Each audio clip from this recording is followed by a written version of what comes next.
निश्चितच शहर अध्यक्षापेक्षा एक पिंपरी चिंचवडचा नागरिक म्हणून जो आनंद आहे तो आनंद आम्ही सगळे पिंपरी चिंचवडकर व्यक्त करू शकत नाही।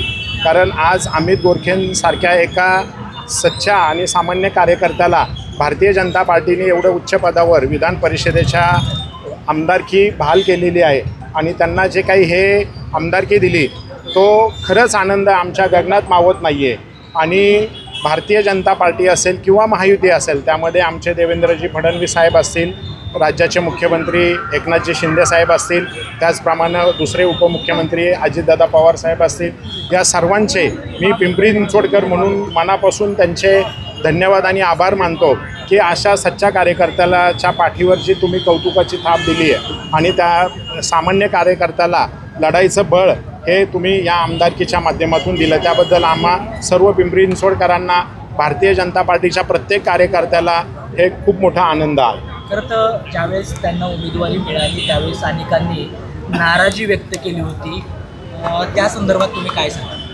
कुणी नाराजी व्यक्त केली? असं बोललं जातं नाही, हे तुमच्या मीडियाच्या माध्यमातूनच आम्हाला कळतं। पक्षात भारतीय जनता पार्टीमध्ये नाराजी वगैरे काही नसतं आणि असला प्रकार कुठलाही झालेला नाही आहे, हा तुमच्या तोंडातनं मी आत्ता पहिल्यांदा ऐकतोय।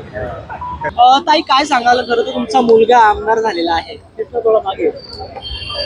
सर आज काळभोर नगरच्या 10x10च्या खोलीतून आज इथपर्यंत आमदारकीपर्यंत पोहोचला, याचा आम्हाला गोरखे कुटुंबाला आणि पिंपरी चिंचवडकरांना काळभोर नगरच्या सर्व लोकांना ज्यांनी लहानपण पाहिले सगळ्यांना खूप अभिमान आहे आणि त्याची खरंच सगळ्यांच्या आशीर्वादाने त्याची प्रगती झालेली आहे। तो हुशार आहे आणि त्याच्या हुशारीवर तो आमदारकी पदाचा खूप खूप सगळ्यांना उपयोग करून घेईल आणि सगळ्यांचं काम करेल हे ग्वाही देते। ही झाली फक्त आई म्हणून एक प्रतिक्रिया, परंतु एक सर्वसामान्य नागरिक म्हणून काय अपेक्षा? नागरिकांचे जे काही प्रश्न आहेत माझ्यापर्यंत येऊ त्याच्यापर्यंत येऊ तो आम्ही त्याच्याकडून करून घेणार।